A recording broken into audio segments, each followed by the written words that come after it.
ஹல்லேலூயா. கர்த்தர் நல்லவராய் இருக்கிறார். ஆமென். இந்த மாதம் கர்த்தர் நமக்கு கொடுத்த வாக்குத்தத்த வார்த்தையானது யாத்திராகமம் 33:14. இந்த வசனத்தின் பிற்பகுதி சொல்லுகிறது, நான் உனக்கு இளைப்பாறுதல் தருவேன். இதுதான் இந்த மாதத்துடைய வாக்குத்தத்தம். கர்த்தர் உங்களுடைய சகல எல்லைகளிலும் அந்த இளைப்பாறுதலை தர விருப்பம் உள்ளவராய் அவர் நமக்கு வாக்கு பண்ணியிருக்கிறார். விசுவாசிக்கிறீங்களா? நீங்க விசுவாசிச்சீங்கன்னா அந்த வாக்குத்தத்தம் உங்க வாழ்க்கையில இந்த மாதத்திலே வந்து நிறைவேறுகிறதை உங்களால பார்க்க முடியும். கர்த்தர் நம்மை சாட்சியாய் நடத்துவாராக. இந்த நாளிலும் நம்ம ஒரு வசனத்தை வாசிச்சுட்டு நம்ம தியானிக்க போகிறோம். கர்த்தர் நமக்கு இளைப்பாறுதலை தருகிற தேவனாய் இருக்கிறார். ஆமென். அவர் நமக்கு இளைப்பாறுதலை தரணும்னு தான் அவர் சிலுவைக்கு சென்று நம்மளுடைய எந்தெந்த காரியங்கள் நம்முடைய இளைப்பாறுதலை கெடுக்கிறதோ அவைகளை சிலுவையிலே நமக்காக சுமந்து தீர்த்தார். ஆமென். அப்போ இன்றைக்கு 3 பகுதிகளில் ஒரு மனிதனுக்கு இளைப்பாறுதல் தேவை. ஒரு மனிதனுக்கு அவன் இந்த உலகத்தில் 3 பகுதிகளில் ஒரு இளைப்பாறுதலே ஒரு மனிதன் அவனுக்கு அது நீடட். 3 பகுதி, அவனுடைய ஆவியில், அவனுடைய ஆத்மாவில், அவனுடைய சரீரத்தில். கடந்த வெள்ளிக்கிழமை நம்ம தியானித்தோம், ஏன் இளைப்பாறுதல் இல்லை அப்படின்னு தியானித்தோம். ஏன் இளைப்பாறுதல் இல்லை அப்படின்னா, மார்த்தாள் மரியாள் என்ற 2 சகோதரிகள் மார்த்தாளுக்கு இளைப்பாறுதல் இல்லாமல் மிகுந்த வருத்தப்பட்டுட்டு மிகுந்த பிரயாசங்களுக்கு மத்தியில் ஒருவேளை வேலை செஞ்சு ரொட்டீன் ஷிஃப்ட்னால அடிக்கடி தருகிற டாஸ்க்னால ஒருவேளை உங்களுக்கு ஓவர்வெம் ஆகி ஒரு ப்ரெஷர் நிறைந்த சிச்சுவேஷனில் ஒரு இளைப்பாறுதல், ஒரு ரிலாக்ஸேஷன் இல்லாமல் நீங்கள் இருந்தீங்கன்னா நீங்கள் தெரிந்து கொள்ளுகிற காரியங்களில் கவனமாக இருங்கள் அப்படின்னு நம்ம வெள்ளிக்கிழமை தியானிச்சோம். தெரிந்து கொள்ளுகிற காரியங்கள். மரியாள் தன்னை விட்டு எடுபடாத நல்ல பங்கை தெரிந்து கொண்டார். நம்முடைய வாழ்க்கையில் எல்லாமே தெரிந்து கொள்ளுகிற காரியத்தை பொறுத்து தான் அமைகிறது. ஒரு லைஃப் பார்ட்னர் அப்படின்னா நம்ம தெரிந்து கொள்ளுகிறோம். ஒரு வாழ்க்கையில் ஒரு வேலையா இந்த ஃபீல்டு நம்ம தெரிந்து கொள்ளுகிறோம். இப்படி வாழ்க்கையின் முக்கியமான பகுதிகளில் நம்ம என்ன பண்ணுறோம், சூஸ் பண்ணுறோம். ஆனால் நம்முடைய வாழ்க்கையின் அன்றாட வேலைகளில், அன்றாட காரியங்களில் நம்ம தெரிந்து கொள்ளுகிற காரியம் எப்படிப்பட்டதாக இருக்குதோ அதை பொறுத்து தான் நம்முடைய வாழ்க்கையில் நம்ம ஆசீர்வாதங்களை சுதந்திரிக்கிறதும் வாக்குத்தத்தங்களை சுதந்திரிக்கிறதும் சுதந்திரிக்க முடியாமல் தவறி போகிறதற்கும் காரணம் யாரை டிபெண்ட் பண்ணியிருக்கு? நாம் தெரிந்து கொள்ளுகிற காரியங்களை டிபெண்ட் பண்ணியிருக்கு. மார்த்தாளுக்கும் மரியாளுக்கும் ஆப்ஷன் இருந்தது. ஆண்டவருடைய பாதத்தில் உட்கார்ந்து வசனத்தை கேட்பதா, இல்லை வேலைகளை செய்து நல்ல உணவுகளை தயாரித்து ஆண்டவரை பிரியப்படுத்துகிறதா அப்படின்னு. அந்த 2 காரியங்கள்ல மரியாள் எதை தெரிந்து கொண்டாங்க?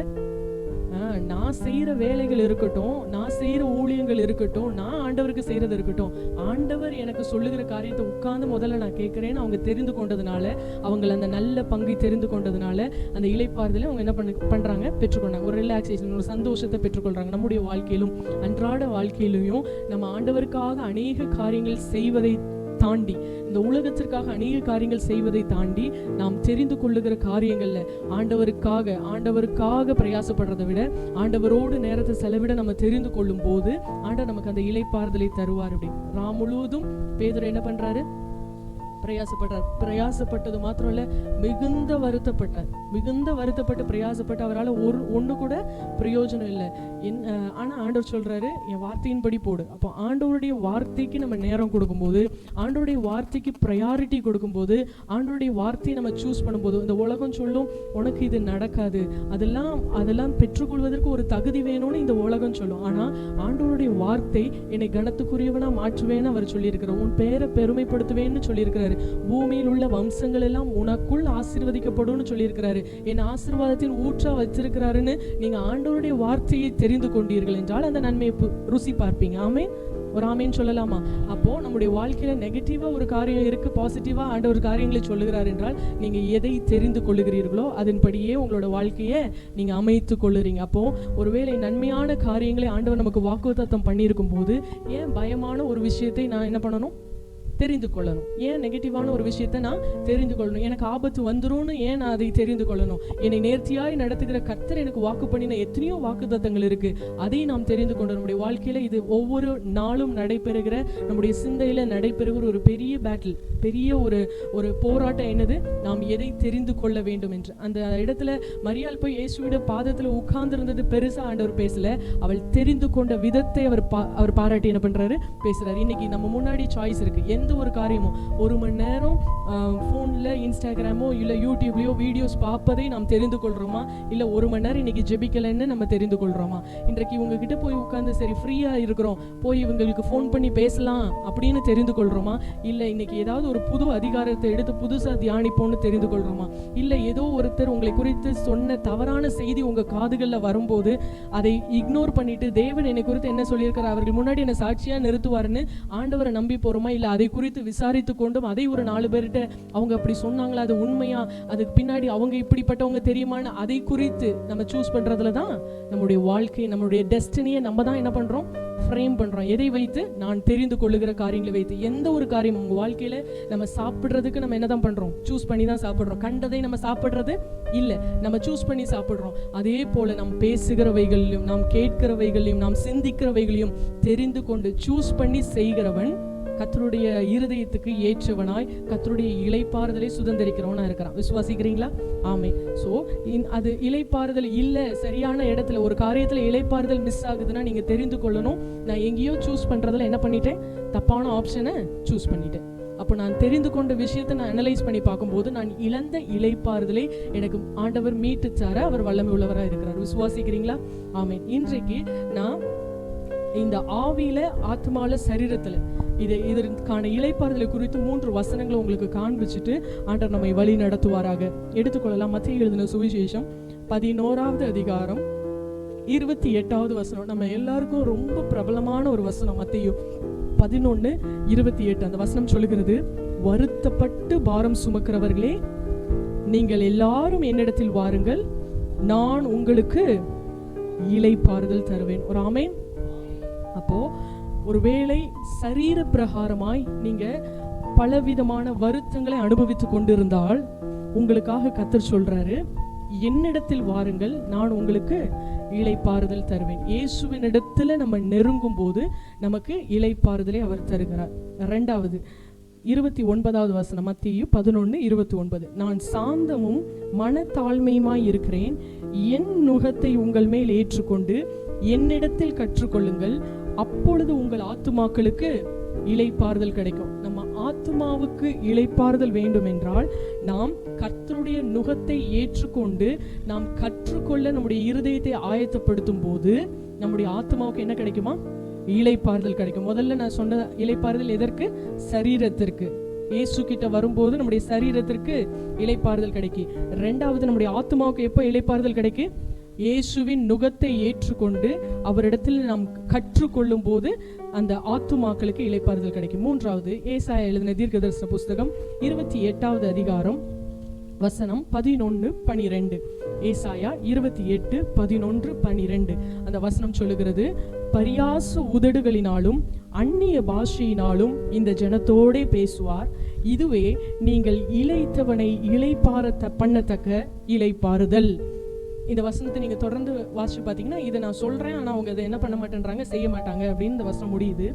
பரியாச உதடுகளினாலும் அந்நிய பாஷையினாலும் கர்த்தர் ஜனத்தோடே பேசுவாராம், இதுதான் இளைத்தவனை இளைப்பாற பண்ணத்தக்கதான இளைப்பாறுதல். 3வது உங்கள் ஆவிக்குரிய காரியங்கள்ல நீங்க இளைப்பாறுதலை பெற்றுக்கொள்றதுக்கு கர்த்தர் அந்நிய பாஷையில கர்த்தரோடு பேசும்போது, கர்த்தர் உங்களோடு பேசும்போது உங்க ஆவி என்ன பண்ணுது, இளைப்பாறுதலை பெற்றுக்கொள்ளுது. 3 வசனத்தை நான் காண்பிச்சுட்டு நோட் பண்ணிக்கோங்க. இது உங்களுடைய தனி ஜெபங்களை வைத்து நீங்க இதை தியானிக்கிறதுக்கு உங்களை அர்ப்பணிங்க. கர்த்தர் உங்களோடு கூட பேசுவாராக. இன்னைக்கு இதை குறித்து சில காரியங்களை ஒரு 10 மினிட்ஸ்க்குள்ள நம்ம பார்த்துட்டு நம்ம ஜெபித்து கடந்து செல்ல போறோம். முதலாவது, ஒரு மனிதன் இந்த உலகத்துல வாழ்றதுக்கு அவன் ஒரு பிகினரா வரான். சாமி, ஏசு ரொம்ப நல்லவர், ஏசு அன்புள்ளவர்னு சொல்லி அவனை என்ன பண்றோம், சபைக்குள்ள அவனை கூட்டு வரோம். ஏசு ரொம்ப நல்லவர். நம்ம ஒரு சுவிசேஷம் சொல்லும் போது என்ன சொல்றோம், ஏசு நல்லவர். ஆனா அவர் சபைக்கு வந்ததுக்கு பிற்பாடு ஆண்டவரை பற்றி பிடித்து அவர் ஒரு வளர்ச்சிக்குள்ள வரணும் அப்படின்னு நினைக்கிற ஒருத்தருக்கு தான் இயேசு யாருக்கெல்லாம் நல்லவர், எப்படிப்பட்டவருக்கெல்லாம் நல்லவர், யாருக்கெல்லாம் அவர் நல்லது செய்வாருங்கிற சத்தியத்தை அவர்களுக்கு என்ன பண்றோம், சொல்லி தருகிறோம். அப்போ முதலாவது நம்முடைய சரீரத்திற்கு வேண்டிய இளைப்பாறுதல் இயேசு கிட்ட வரும்போது கேட்குது. நிறைய பேருடைய சாட்சியை நீங்க கேட்டு பார்த்தீங்கன்னா சொல்லுவாங்க, நான் இந்த மாதிரி ஒரு தீர்க்க முடியாத ஒரு வியாதியோடு இருந்தேன், அப்போ ஒருவர் எங்களுக்கு சுவிசேஷத்தை சொன்னார். நம்மளுடைய மூதாதையர்கள்ங்கிறதோடைய நம்மளுடைய கிராண்ட் பேரண்ட்ஸ், தாத்தா பாட்டி, அந்த மாதிரி ரட்சிப்புக்குள்ள வந்த ஜெனரேஷன், அப்பா அம்மாவாக இருக்கலாம், தாத்தா பாட்டி, இல்லை அவங்களுடைய 4th ஜெனரேஷனாக இருக்கலாம். இயேசுக்குள்ள வந்ததுக்கான அந்த கேட்வே என்னவா இருக்கும்? சரீரத்தில் ஏதோ பலவீனத்தோடு இருந்திருப்பாங்க, டாக்டர்ஸ் கைவிட்டிருப்பாங்க. அந்த மாதிரி சூழ்நிலையில் ஒருவர் வந்து ஜெபித்திருப்பார், அவங்களுக்கு சுகம் நடந்திருக்கும். உடனே அவங்க இயேசுவை ஏற்றுக்கொண்டிருப்பாங்க. இயேசுவின் மேலே நம்பிக்கை வைத்து அவங்க சந்ததிகளை கர்த்தருக்குள்ள என்ன பண்ணியிருப்பாங்க? வழி நடத்தி இருப்பாங்க. அப்போ ஒரு இளைப்பாறுதல் ஒரு மனிதனுக்கு அவனுடைய சரீரத்தில் கிடைக்கும் போது அவன் சந்ததிகளுக்கு ஆசீர்வாதமான நன்மைகளை அவன் கடத்துறான். இயேசுவை என்ன பண்றான்? சந்ததிகளுக்கு கடத்துறான். அவனை சுற்றி இருக்கிறவங்க சில பேர் ஆண்டவர் அவங்களுக்கு ஒரு சின்ன வியாதியிலிருந்து, அதாவது அவங்க ரொம்ப பலவீனத்தோடு இருக்கும்போது விடுதலை கொடுத்திருப்பார். ஆனா அவங்கள ஆண்டவர் அந்த விடுதலையை பெற்றுக்கொண்டதுக்கு பிற்பாடு அவங்க லட்சங்களுக்கு ஆசீர்வாதமாய் மாறினவங்களெல்லாம் நம்ம பார்க்கணும். நம்ம தேசத்தில் பெரிய பெரிய ஊழியக்காரர்கள் கூட அவங்க விடுதலையாகி வந்ததுக்கு அவங்களுக்கு சரீரத்தில் கிடைத்த அந்த இளைப்பாறுதல் தான் ஒரு கீ. ஆண்டவர் அவங்கள ஃபர்ஸ்ட் அந்த பிகினிங் ஸ்டேட்ல அவங்கள சரீரத்தில் கொடுத்த சுகத்தை அவர்கள் பெற்றுக்கொண்டு அந்த தெய்வத்திற்காக தங்கள் வாழ்க்கையை அர்ப்பணிக்கும் போது அவங்க என்ன பண்றாங்க? முழுவதுமாக ஆண்டவருடைய நாமத்துக்கு அநேகருக்கு இளைப்பாறுதல் கொடுக்கிற பாத்திரங்களா என்ன பண்றாங்க? மாறுகிறாங்க. அப்போ முதல்ல இயேசு நம்முடைய சரீரத்துக்கு இளைப்பாறுதல் கொடுக்கிறவர் என்பதை நாம் அறிந்து கொள்ள வேண்டும். நம்புறீங்களா? ஒருவேளை உங்களுக்கு பலவீனங்கள் இருக்கு, சரீரத்தில் ஏதோ ஒரு வியாதிகள் இருக்கு, ஆனா நீங்க இதுவரைக்கும் அநேக ட்ரீட்மெண்ட் எடுத்துட்டு மருத்துவர்களோ இல்ல அந்த வியாதியை குறித்து இதுக்கு முன்னாடி எக்ஸ்பீரியன்ஸ் பண்ணவங்களோ இது மாறாது, இது உன்னோட லைஃப் டைமுக்கு இது இருக்கும், இந்த வியாதிக்கான மருந்துகளையும் மாத்திரைகளையும் நீ ரெகுலரா உட்கொண்டு கொண்டே இருக்கணும் அப்படின்னு சொல்லி எந்த சிவியரான மெடிக்கல் கண்டிஷனோடு நீங்க இருந்தாலும் சரி, நீங்கள் இயேசுவின் இடத்தில் வரும்போது நீங்கள் மரித்த அவயவங்களை கூட உயிர் பெற வைக்கிற வல்லமை இயேசுவின் இடத்துல இருக்கு. விசுவாசிக்கிறீங்களா?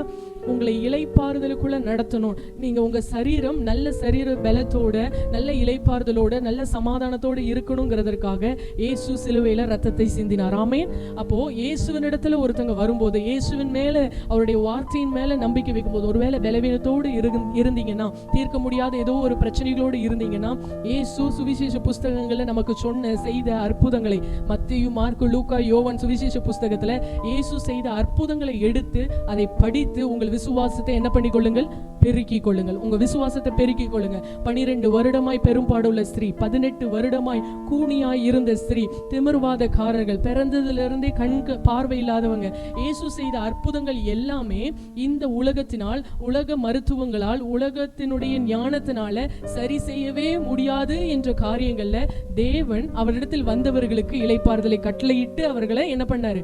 வாழ வைத்தார். ஆமென். அப்போ சரீரத்துல இளைப்பாறுதல் வேணும்னா நீங்கள் இயேசுவினுடைய வார்த்தையை நம்பி அவரிடத்தில் வரும் பொழுது, அவரிடத்தில் வரணும். அவரை நம்பி அவரிடத்தில் வரும்போது, ஒரு டாக்டரை பார்க்கறதுக்கு என்ன பண்றோம்? அப்பாயின்மெண்ட் போட்டு ஃபீஸ் பே பண்ணி அவருடைய ஹாஸ்பிட்டலுக்கு போய் அவர் வருகிற நேரத்தை பார்த்து வெயிட் பண்ணி என்ன பண்ணுறோம்? அவரோடு கூட போய் பேசி இந்த காரியங்களை தெரிவித்து அவர் என்னென்ன டெஸ்ட் எடுக்க சொல்கிறாரோ எடுத்து அதை கொடுத்துட்டு இதுக்கு இந்த தீர்வுகள், இதை நீங்கள் இப்படி இப்படி செய்யும் போது அந்த காரியங்களிலிருந்து ஒரு விடுதலையை பெற்றுக்கொள்ளுகிறோம் உலக பிரகாரமாக. இதே போல் இயேசுவின் இடத்தில் வருகிறவர்கள் சபைக்கு வந்து அவருடைய வார்த்தையை கேட்டு அவர் என்னென்ன காரியங்களை சரி செய்ய சொல்லுகிறாரோ அதை சரி செய்ய ஒப்பு கொடுத்து அந்த காரியங்களை மறுபடியும் அவர்கிட்ட போய் ஒப்பு கொடுத்து அதற்கான பலனை பெற்றுக்கொண்டு அவர் செய்கிற காரியத்திற்கு கீழ்ப்படியே நம்மை அர்ப்பணிக்கும் பொழுது, நம்ம எப்பேற்பட்ட வியாதி உள்ளவர்களாக இருந்தாலும், சரீரத்தில் எப்பேற்பட்ட இளைப்பாறுதல் இல்லாமல் நாம் தவித்துக் கொண்டிருந்தாலும் கர்த்தர் உங்களுக்கு அந்த இளைப்பாறுதலை தருவார். ஆமென், ஆமென். அப்போ முதலாவது சரீரத்திற்கான இளைப்பாறுதல் நீங்க இயேசுவின் இடத்துல வருகிறதுல இருக்கு. ரெண்டாவது ரொம்ப முக்கியமான இளைப்பாறுதல் நம்முடைய ஆத்துமாவில் உள்ள இளைப்பாறுதல். மத்தேயு நம்ம வாசிச்சோம் 29வது வசனம். அந்த வசனம் சொல்லுகிறது, என் நுகத்தை ஏற்றுக்கொண்டு என்னிடத்தில் கற்றுக்கொள்ளுங்கள், அப்பொழுது உங்கள் ஆத்துமாக்களுக்கு என்ன கிடைக்குமா? இளைப்பாறுதல் கிடைக்குமா? இன்றைக்கு நம்முடைய ஆத்துமா அப்படின்னா நம்முடைய எண்ணங்கள், யோசனைகள், நினைவுகள், இந்த மண்டலங்கள்ல தான் நம்ம as a whole என்ன சொல்றோம்? ஆத்துமா அப்படின்னு சொல்றோம். இன்னைக்கு வெளி பிரகாரமாய், சரீர பிரகாரமா நான் நல்லா தான் இருக்கேன், எனக்கு ஒரு பிரச்சனை இல்லை, நான் நல்ல ஆரோக்கியமா இருக்கிறேன். ஆனா நிறைய பேர் ஆத்துமாவிலே இளைப்பாறுதல் இல்லாம சபையில வந்து உட்கார்றோம். நம்ம சபையில கர்த்தரை ஆராதிக்கும்படி உட்கார்றோம், ஆனா விடுதலையோடு, நல்ல முழு பலத்தோடு, முழு அன்போடு இயேசுவை ஆராதிக்க முடியல. ஏன்னா பல எண்ண ஓட்டங்கள் நமக்குள்ள ஓடிட்டு இருக்கு, பல காரியங்கள், யோசனைகள் வருது. இதற்கு அப்புறம் உள்ள காரியத்துக்கு என்ன பண்ண போறோம், இந்த தேவைக்கு என்ன பண்ண போறோம், இவங்களுக்கு என்ன பதில் சொல்ல போறோம், நாளைக்கு இந்த காரியத்தை எப்படி ஃபேஸ் பண்ண போறோம், இந்த எண்ண ஓட்டங்கள் நம்முடைய இளைப்பாறுதலை கெடுத்து கொண்டு இருக்கிறதுனால நம்முடைய ஆத்துமாக்களிலே இளைப்பாறுதல் இல்லாம தான் இன்னைக்கு சபைக்குள்ள இருக்கிற 95% அதிகமான ஜனங்கள் ஆத்துமாவுல இளைப்பாறுதல் இல்லாம என்ன பண்ணிட்டு இருக்கிறாங்க, ரெகுலரா சபைக்கு வராங்க. எப்படி அந்த 18 வருட கூடியா இருந்த ஸ்திரீ 18 வருஷமா அவங்க அந்த ஆலயத்துக்கு வருகிற ஒரு பிலீவரா இருந்தாங்க. ஆனாலும் அவங்களுடைய சரீரத்துல என்ன பண்ணப்படல, அந்த விடுதலையை அவர்கள் பெற்றுக்கொள்ளல. அதே போல நாம் தேவனை ஆராதிக்க வருகிறோம், தேவனுக்காக இன்னும் சில பேர் தேவனுக்காக ஊழியம் செய்கிறோம். ஆனாலும் அந்த எண்ணங்களிலே ஆத்துமாவில் அவங்களுக்கு என்ன இல்லை, இளைப்பாறுதல் இல்லை. அவங்க தேவனை ஆராதிக்கிறாங்க, ஜெபிக்கிறாங்க, ஆனா முழு மனதோடும் முழு சிந்தையோடும் அவர்களால் அதை என்ன பண்ண முடியல, செய்ய முடியல. ஸ்தோத்திரம் பண்ணி கொண்டு இருக்கும் போது ஏதோ ஒரு எண்ணம், திடீர்னு கால் வெளிச்சமா இருக்கு, சரி உட்காருவோமா, போய் தண்ணி குடிச்சிட்டு வருவோமா, போய் என்ன அந்த ஒரு போன் எடுத்து பார்ப்போமா, நோட்டிபிகேஷன் வந்திருக்கு என்னன்னு போய் பார்ப்போம். ஏன்?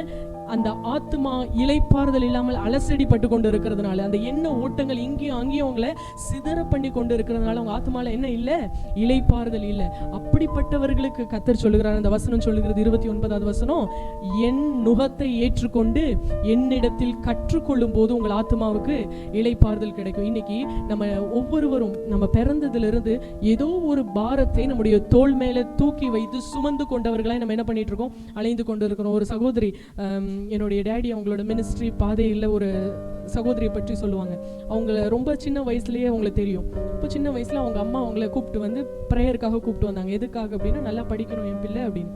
படிக்கிறதுக்காக ஜோம் பண்ணாங்க. 10th ஸ்டாண்டர்ட் முடிச்சாங்க, 12th முடிச்சாங்க. அடுத்து காலேஜுக்கு சீட்டு வேணும்னு ஜோம் பண்ணாங்க. காலேஜ் போய் சேர்ந்தாங்க. அடுத்து ஒரு குறிப்பிட்ட வயது வந்தது, திருமணத்திற்காக என் பிள்ளைக்கு ஜோம் பண்ணுங்க. திருமணம் ஆயிடுச்சு. அதுக்கப்புறம் அந்த தாயார் கூப்பிட்டு வந்தாங்க, என் பிள்ளைக்கு கர்ப்பத்தின் கனிக்காக ஜோமா பண்ணுங்க அப்படின்னு. கர்ப்பத்தின் கனியின் ஆசீர்வாதம் கிடைச்சது. ஒவ்வொரு நன்மைகளா ஒவ்வொரு குறிப்பிட்ட வயதுல அவங்களுக்கு கிடைச்சி கொண்டே இருந்தது. ஒரு நல்ல வேலைக்காக கேட்டாங்க, நல்ல வேலை ஆண்டவர் கொடுத்தாரு. அப்புறம் ஒரு 2 வருஷம் ஆளை காணும். திரும்ப ஒரு 3 வருஷம் கழிச்சு வந்து அந்த சகோதரி, அந்த பாட்டியம்மா, இப்போ பாட்டியம்மா ஆயிட்டாங்க. அவங்க வந்து ஜெபிக்க கூப்பிட்டு என்ன அப்படின்னா, என் பேரனுக்கு என்ன பண்ணணும், ஸ்கூல்ல அட்மிஷன் வாங்கணும். அடுத்த 2 வருஷத்துல என் பேரன் சரியா என்ன பண்ண மாட்டேன்றான், படிக்க மாட்டேன்றான். படிப்பிற்கான அவனுடைய படிப்பின் காரியங்கள் ஆண்டவர் நன்மையை தரணும், நல்லா படிக்கணும், ஆசீர்வாதமா இருக்கணும், பாதுகாப்பு வேணும். அப்புறம் என் பேரனுக்கு சரீரத்துல என்ன இல்லை, சுகம் இல்லை. அப்போ யோசிச்சு பாருங்க, அந்த தாயார் சின்ன வயசுல இருந்து அவங்க பிள்ளை படிக்கிறதுல இருந்து படிப்பு, வேலை, திருமணம், அடுத்து கர்ப்பத்தின் கனியின் ஆசீர்வாதம், அவங்க குடும்பத்தின் பிரச்சனைகள், அடுத்து பேரனுக்கும் என்னதுதான் திரும்ப படிப்புல இருந்து ஸ்டார்ட் பண்ணி இனிமே பேரன் என்ன பண்ணுவாரு, வளருவாரு, அவருக்கு வேலை வேணும், அவருக்கு திரும்ப வேணும், அவங்களுக்கு கர்ப்பத்தின். அப்போ ஒரு மனுஷனோட வாழ்க்கையில ஏதோ ஒரு நுகத்தை சுமந்து கொண்டுதான் அவன் வாழ்க்கையை என்ன பண்ணிட்டு இருக்கிறான், ஓட்டிக்கொண்டே இருக்கிறான். தேவன் சொல்கிறார், ஏன் உங்கள் ஆத்மாவுக்கு இளைப்பாறுதல் இல்லைன்னா இந்த உலகத்தின் குப்பைகளை பாரோன்னு சொல்லிட்டு நம்ம முதுகுல தூக்கி கொண்டு சுமந்து கொண்டு இருக்கிறோம். இந்த உலகத்தின் தூசிகளை, அது ரொம்ப பெரிய காரியம், ரொம்ப முக்கியம், இதுதான் ப்ரையாரிட்டின்னு சொல்லி தூக்கி வைத்து நம்ம நடந்து கொண்டு இருக்கிறதுனால உங்கள் ஆத்துமாக்கள் இளைப்பாறுதல் இல்லாமல் தவித்து கொண்டு இருக்கு. இன்னைக்கு ஆண்டவர் சொல்றாரு, அந்த தூசிகளை தூக்கி போட்டுட்டு, குப்பைகளை தூக்கி போட்டுட்டு என்னுடைய நுகத்தை நீங்கள் உங்கள் முதுகுல சுமக்கணும், என்னுடைய நுகத்தை உங்க இருதயத்துல நீங்க சுமக்கணும்னு சொல்லி கர்த்தர் என்ன பண்றாரு, விரும்புகிறார். ஏதோ ஒரு பாரம், எனக்கு வேலை வேணுமே, வேலையில ஆசீர்வாதம் வேணுமே, சம்பளம் பத்த மாட்டேங்குது, சரீரத்துல சுகம் வேணுமே, இந்த உலக பிரகாரமான காரியங்களை மையமாய் வைத்தே நம்ம பிரயாசப்படுகிறதுனால நம்முடைய ஆத்துமாக்களுக்கு இளைப்பாறுதல் இல்லை. நீங்க உங்களுடைய கவனத்தை கர்த்தர் மேல திருப்பி கர்த்தருடைய பாரத்தை நீங்கள் ஏற்றுக்கொண்டு, இயேசு என்னை குறித்து என்ன செய்ய சித்தமா இருக்கிறார், என்னை எதற்காக இந்த பூமியில அனுப்பி இருக்கிறாரு, நான் எதற்காக இன்னும் ஜீவனோடு வைக்கப்பட்டு இருக்கிறேன், இந்த அழிந்து போற ஆத்துமாக்களுக்கு என்னை கொண்டு ஆண்டவர் என்ன செய்ய சித்தமா இருக்கிறார், நான் ஆண்டவருடைய ராஜ்யத்துக்காக நான் என்ன செய்யணும், எதற்காக எனக்கு இந்த ஜீவன் கொடுக்கப்பட்டிருக்கு, எதுக்காக ஆண்டவர் எனக்கு கிருபைகளை கொடுத்திருக்கிறாரு, எதுக்கு மற்றவர்களுக்கெல்லாம் கிடைக்காத ஒரு பாக்கியத்தை, ஸ்லாக்கியத்தை கர்த்தர் எனக்கு கொடுத்திருக்கிறாரு என்று யார் கர்த்தருடைய நுகத்தை ஏற்றுக்கொள்கிறார்களோ அவர்களுக்கு இந்த உலகத்துல எவ்வளவோ பிரச்சனைகள் இல்லாம இருக்காது. ஆனா அந்த அவர்களுடைய கவனம் அந்த பிரச்சனைகளை குறித்து இருக்காது, அவர்களுடைய இருதயம் அந்த பிரச்சனைகளை குறித்து பாரம் என்ன பண்ணாது, படாது. அவர்களுக்கு கர்த்தரை குறித்த காரியங்கள் தான், கர்த்தருடைய இருதயத்தை சந்தோஷப்படுத்துறது தான் பெரிய ஒரு டாஸ்கா இருக்கும். கர்த்தருடைய வாஞ்சையை நிறைவேற்றுவது தான், அவருடைய இருதயத்தின் ஏக்கத்தை நிறைவேற்றுவது தான் அவங்களுக்கு பெரிய டாஸ்கா இருக்கும். அதனால உலகம் அவர்களை பயமுறுத்த எத்தனைக்கும் போது, சத்துரு உலக பிரகாரமான தேவைகள்னால அவங்களை அச்சுறுத்த முன் வரும்போது அவர்களை அந்த பாரங்கள் என்ன பண்ணாது, மேற்கொள்ளாது. அந்த பாரங்கள் ஒரு குறிப்பிட்ட டைம் இருக்கும், அவர்கள் கர்த்தரையே நோக்கி பார்த்துட்டு இருக்கும் போது அந்த பாரங்கள் பாசிங் கிளவுட்ஸ் மாதிரி தான். இன்னைக்கு இருக்கிற தேவை நாளைக்கு அது ஒரு பெரிய தேவையா இருக்காது. இன்னைக்கு ஒரு தேவையை குறித்து நம்ம யோசிச்சிருக்கவே மாட்டோம். ஆனா நாளைக்கு அது ஒரு பெரிய மலை மாதிரி நம்மை அச்சுறுத்தி கொண்டிருக்கும். அது பாசிங் கிளவுட்ஸ், வெறும் எம்டி கிளவுட்ஸ், மழை இல்லாத மேகங்கள் தான் நம்முடைய பாரங்கள். அதை தூக்கி தள்ளி விட்டுட்டு கர்த்தர் மேல, கர்த்தருடைய காரியங்கள் மேல நம்முடைய கவனத்தை வைக்கும் போது நம்முடைய ஆத்துமாக்களுக்கு அவர் இளைப்பாறுதலை தருகிறவராய் இருக்கிறார். ஆமென். இன்னும் கர்த்தருக்காக நான் ஏதாவது பிரகாசிக்கணும், இன்னும் கர்த்தருக்காக ஒருவேளை ஆண்டவர் எனக்கு ஒரு சின்ன தாளந்தை கொடுத்திருக்கிறாரா, நான் இன்னும் அதை கற்றுக்கொண்டு இன்னும் அதுல தேரணும். ஒருவேளை ஒரு வசனத்தை சொல்லுகிற தாளந்தை எனக்கு கொடுத்திருக்கிறாரா, அதை நான் பயன்படுத்தி இன்னும் அந்த கிருபையில பலப்படணும், இன்னும் அந்த கிருபையில நான் இன்னும் ஸ்ட்ரென்தன் ஆகணும், இன்னும் நான் கற்றுக்கொள்ளணும், ஆண்டவருடைய பாதத்திலிருந்து நான் கற்றுக்கொள்ளணும், இன்னும் பெரிய காரியங்களை கற்றுக்கொள்ளணும் என்று திருப்தி அடையாமல் தேவ பிரசன்னத்தையும் தேவ வார்த்தையும் நோக்கி ஓடிக்கொண்டிருக்கிற ஆத்துமாக்களுக்கு கர்த்தர் இளைப்பாறுதலை தருகிறவராய் இருக்கிறார். ஆமென். என் பிரச்சனை, என் தேவை, என் குடும்பம், எல்லாருக்கும் தேவைகள் இருக்கும். இயேசு இந்த உலகத்துல வாழ்ந்த காலத்துல அவருடைய தகப்பனார் ஏறத்தாழ சின்ன வயசுலயே அவர் என்ன பண்ணியிருக்கணும், மரித்து போயிருக்கணும். ஏன்னா இயேசு 33 வயது சிலுவையில் அறையப்படும் போது அவர் தகப்பனார் உலகத்துல இல்ல. அப்போ சின்ன வயசுல தகப்பனை இழந்த ஒரு குடும்பத்துல இயேசுவுக்கு பிற்பாடு மரியாளுக்கு சகோதரர்கள் இருந்தாங்க. ஆமென். வேதம் நமக்கு அது சொல்லுகிறது. அப்போ அவங்கள ஃபீட் பண்றதுக்கு மரியாள், இயேசு சுவாமி பிறந்த உடனே மரியாளும் யோசேப்பும் புறா குஞ்சுகளை போய் பலி செலுத்துறாங்க. பெரிய ஆடுகளை, அந்த மாதிரி பெரிய காரியங்களை அவங்க பலி செலுத்தல. ரொம்ப ஏழ்மையான ஒரு குடும்பமாய் தான் மரியாளுடைய குடும்பம் காட்டப்பட்டிருந்தது. இயேசு என்னைக்காவது அவருடைய தேவைக்காக ஜெபித்ததாகவோ, அவருடைய காரியங்களை முன்னிறுத்தி ஏதோ எனக்கே பிரச்சனை தான் அப்படின்னு புலம்பிக் கொண்டதாகவும் நம்ம வேதத்துல எங்குமே படிக்க முடியாது. ஏன்னா பிதாவுடைய விருப்பத்தை நிறைவேற்றுவது அவருக்கு பிரதானமா இருந்ததுனால இந்த உலகத்துல அவர் ஏழ்மையானவராக தான் இருந்தார். அவர் வேலைக்காக அவர் அந்த கார்பெண்டர் ஒர்க் செஞ்சு அவருடைய வாழ்க்கையின் காரியங்களை பார்த்து கொண்டதை குறித்து அவர் ஒருபோதும் கலங்கலை. ஏன்னா அவருக்கு பிரத்யேகமாக அவருடைய எண்ண ஓட்டங்கள்ல இருந்தது என்னது, நான் பிதாவுடைய சித்தத்தை நிறைவேற்றணும், அவருடைய சித்தத்தை நிறைவேற்றுவதான் என் போஜனம்னு சொல்லி அவர் பிதாவுடைய இருதயத்தை சாட்டிஸ்ஃபை பண்ண ஓடுனதுனால இந்த உலக காரியங்களில் எத்தனை குறைவுகள் இருந்தாலும், தேவைகள் இருந்தாலும், பிரச்சனைகள் இருந்தாலும், இழப்புகள் இருந்தாலும் அதை இயேசு என்ன பண்ணல, தாக்கி அவரை அமர்ந்திருக்க விடலை, அவரை அப்படியே டவுன் பண்ணி விடலை. ஏன்னா அவருடைய விருப்பம் முழுக்க பிதாவுடைய சித்தத்தை நிறைவேற்றணும். இன்றைக்கு நம்முடைய ஆத்துமாக்களுக்கு நிறைய வேலையில நம்முடைய எண்ணங்கள்ல இளைப்பாறுதல் இல்லை, ஒரு குழப்பமான சூழல் மத்தியில, சிறையிருப்புக்கு மத்தியில் இருக்கிறதுக்கு காரணம் நம்முடைய ஆத்துமாக்கள், நம்ம எண்ணங்கள், நினைவுகள் முழுக்க உலகம் சம்பந்தப்பட்டதாகவும், உலகத்தை திருப்தி செய்கிறதற்காகவும், உலக மனிதர்கள் பின்பாகவும் ஓடிக்கிட்டு இருக்கிறதுனாலதான் உண்மையா விடுதலையோடு கர்த்தரை ஆராதிக்க கூட சில பேரால முடியல, சபையில ஆராதிக்க முடியல. அப்போ நம்முடைய ஆத்துமாக்களுக்கு இளைப்பாறுதல் எங்க கிடைக்கும்? நாம் தேவனுடைய நுகத்தை ஏற்றுக்கொண்டு அவரிடத்திலே கற்றுக்கொள்ள நம்மை அர்ப்பணிக்கும் போது ஆத்துமாக்களுக்கு இளைப்பாறுதல் கிடைக்கும். மூணாவது, ஏசாயா 28:11-12 சொல்லப்பட்டிருக்கிறது. ஆவியில இளைப்பாறுதல் எப்போ கிடைக்கும்? கர்த்தர் இந்த ஜனங்களோடு பேசுவார். எப்படி பேசுவாராம்? பரியாச உதடுகளினாலும் அந்நிய பாஷையினாலும் கர்த்தர் ஜனங்களோடு பேசுவார். இதுவே இளைத்தவனை இளைப்பாற பண்ணத்தக்கதான இளைப்பாறுதல். ஒருவேளை உங்க சரீரத்திலையும் இளைப்பாறுதல் இல்லை, ஆத்துமாவிலையும் இளைப்பாறுதல் இல்லை, ஆவியிலையும் இளைப்பாறுதல் இல்லைன்னா நீங்க செய்ய வேண்டிய ஒரே ஒரு காரியம், தேவ சமூகத்துக்கு போய் அவருடைய பிரசன்னத்தை வாஞ்சித்து அந்நிய பாஷைகள்ல நீங்க பேச ஆரம்பிக்கல. மென்மையா, ஒருவேளை உங்க ரொம்ப டவுனான சிச்சுவேஷன்ல மென்மையா ஆண்டவருடைய பிரசன்னத்துல போய் அந்நிய பாஷைகள் ஒரு 2 நிமிஷம் 3 நிமிஷம் பேச ஆரம்பிங்களேன். இளைத்தவனை இளைப்பாற பண்ணத்தக்க இளைப்பாறுதல்னா என்னங்கிறத நீங்க என்ன பண்ணுவீங்க? அது உணர்ந்தாதான் தெரியும். வெளியில இருந்து பேசுறவங்க என்ன சொன்னாலும் நீங்கள் அதை உணர்ந்து பார்த்துட்டீங்கன்னா போய் கண்ட இடத்துல புலம்புறதை விட்டுருவீங்க, கண்ட இடங்கள்ல கண்ணீர் சிந்துறதை விட்டுருவீங்க, கண்ட காரியங்களுக்காக குழம்பிக் கொண்டு நேரத்தை வேஸ்ட் பண்றதை விட்டுருவீங்க.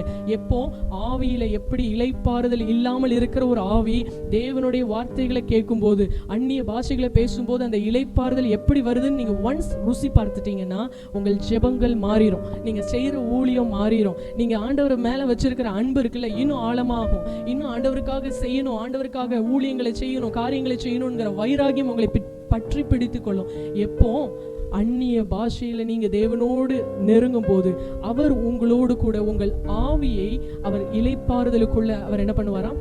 நடத்துவார். அந்த இளைத்தவன் அவன் எப்பேற்பட்ட இளைத்தவனா இருந்தாலும் சரி, ரொம்ப இளைத்து போயிருந்தவனா இருந்தாலும் சரி, அவனை இளைப்பாற பண்ணத்தக்கதான இளைப்பாறுதல் அவனுக்கான ஒரே வழி என்னது? கர்த்தர் அவனோடு பேசும். கர்த்தருடைய வார்த்தை அவனுக்குள்ள வரணும். எப்போ வரும்?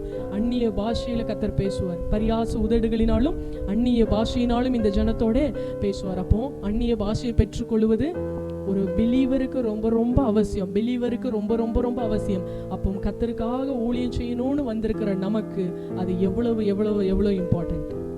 நீங்க இந்த உலகத்தின் காரியங்கள்ல இளைப்பாறுதலை தேடுனீங்கன்னா யாராவது செய்தி கொடுப்பாங்க, அதுல ஆண்டவர் எனக்கு ஆறுதலான வார்த்தை சொல்லிட மாட்டாரான்னா எப்போதும் அந்த இளைப்பாறுதல் உங்களுக்கு நிலையானதா இருக்காது. அதுக்குன்னு நீங்க ஒரு மீட்டிங் எப்போ டேட் அனௌன்ஸ் பண்ணுவாங்கன்னு வெயிட் பண்ணிட்டு இருக்கணும். இல்ல இவர்கள் பேசுனா இளைப்பாறுதலா இருக்கு, ரிலாக்ஸா இருக்கு, நல்ல ஆண்டவருக்குள்ள சத்தியத்தை பேசுறாங்கன்னா அவர்களுடைய அப்பாயின்மெண்ட்டுக்காக நீங்க என்ன பண்ணணும்? வெயிட் பண்ணணும். அதற்கான காலங்களை காத்திருக்கணும். அது எந்த அளவுக்கு உங்களுக்கு இளைப்பாறுதலுக்கு நேரம் வழி நடத்தும்னு தெரியாது. ஆனா எப்போ உங்க இருதயம் நொறுக்கப்படுகிறதோ, எப்போ நீங்க நெருங்கி ஒடுங்கி போறீங்களோ, யாரு கிறிஸ்டியன் ஸ்பிரிட்னு சொல்லுவோம், யார் அப்படி ஒடுக்கப்பட்டு நொறுக்கப்பட்டு ஆவியில நொறுங்கி போய் இளைத்து போய் இருக்கிறார்களோ அவர்களுக்கு கர்த்தர் சமீபமாய் இருக்கிறார் என்று வேதம் சொல்லுகிறது. அந்த நொறுங்குண்டு பணிந்த ஆவி உள்ளவர்களிடத்தில் அவர் வந்து அவர் காரியங்களை பேசுகிறதற்கு அவர் ஆயத்தம் உள்ளவராய் இருக்கிறார். ஆமென். அப்போ இந்த மாதத்துல இந்த 3 விதமான ஆறுதல்கள், இளைப்பாறுதல்களை நாம் சுதந்திரித்துக் கொள்ளணும். நம்முடைய சரீரத்துல இளைப்பாறுதல், ஆவியில இளைப்பாறுதல், ஆத்துமாவில இளைப்பாறுதல். இந்த இளைப்பாறுதலை நமக்கு வாக்குத்தத்தம் பண்ணின தேவன். ஒவ்வொரு நாளும் நீங்க வாஞ்சித்து கேளுங்க, ஆண்டவரே முதலாவது ஆண்டோடைய பிரசன்னத்துக்கு போங்க. உங்கள் சரீரத்துல என்ன இளைப்பாறுதல் வேணாலும், உங்க மனசுல என்ன இளைப்பாறுதல் வேணாலும் அவர் தருவார். 2வது அவருடைய பாரத்தை ஏற்றுக்கொள்ளுங்க. இயேசு எனக்காக என்னை குறித்து என்ன சித்தம் வச்சிருக்கிறாரு, நான் இன்னும் ஊழியத்தில் வளர்றதுக்கு நான் என்ன இன்னும் கற்றுக்கொள்ளணும், இன்னும் நான் எதுல கவனத்தை செலுத்தி எந்த காரியத்துல நான் இன்னும் ஒருவேளை வேதத்துல இன்னும் கற்றுக்கொள்ளணும். ஏன்னா வேதத்துல நம்ம வேதம் ஒரு கடல் மாதிரி, அது எடுக்க எடுக்க பொக்கிஷங்கள் வந்து கொண்டே இருக்கும். அப்போ வேதத்தை இன்னும் அதிகமா கற்றுக்கொள்ளுங்க. நீங்க கற்றுக்கொள்ள அந்த இளைப்பாறுதல் உங்களுக்குள்ளே அது வந்து கொண்டே இருக்கும். 3வது நல்ல ஆவியில நிறைஞ்சு அந்நிய பாஷைகளை பேசி ஜெபிக்க ஆரம்பிங்க. உங்க ஆவி அந்த இளைப்பாறுதலை பெற்றுக்கொள்ளும். நீங்க தேவனிடத்துல தேவ சமூகத்திலே அமர்ந்து நல்ல அவருடைய வார்த்தைகளை சத்தமா வாசிச்சு நல்ல அந்நிய பாஷை பேசி ஜெபிக்கிறவர்களாக இருந்தால் ஆண்டவர் சொன்ன வார்த்தையின்படியே நான் உனக்கு இளைப்பாறுதல் தருவேன்னு சொன்ன அந்த வார்த்தையை நீங்க சுதந்திரிக்கிறதை எந்த ஒரு காரியத்தாலும் தடுக்க முடியாது. ஆமென். ஆமென். இருக்கிற இடங்கள்ல கண்களை மூடி கர்த்தரை நோக்கி பார்க்கலாம்.